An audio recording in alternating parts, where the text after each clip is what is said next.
grief to me, it's almost like a weight, and it just pulls you down. On top of that, you add the guilt, which pulls you down even further. So you have sort of two weights on your shoulder. Being that it's summertime right now, the thing that I think about is being underwater.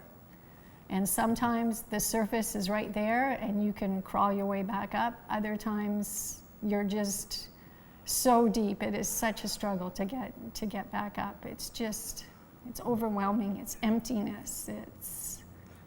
And sometimes the grief it's all consuming, and that's, you know, we're 2.5 years past his death, but there are still days where it is all consuming.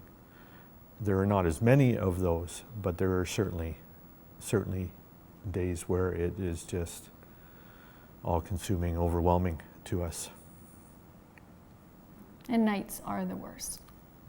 When your mind is unoccupied with anything else to fill it, you go back to the night it happened.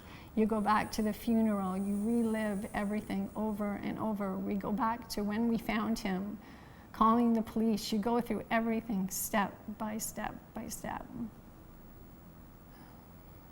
I think the grief at the beginning, it really was all we could do to get through the day. It was just so overwhelming. As we returned to work, as we returned to some of the things that we did before, as difficult as they were, that sense of overwhelming has lessened on a day-to-day basis. As I said, it's still, some days it just comes back and it hits you just as hard as it did right on day one. But there are not as many of those days or those moments as there were.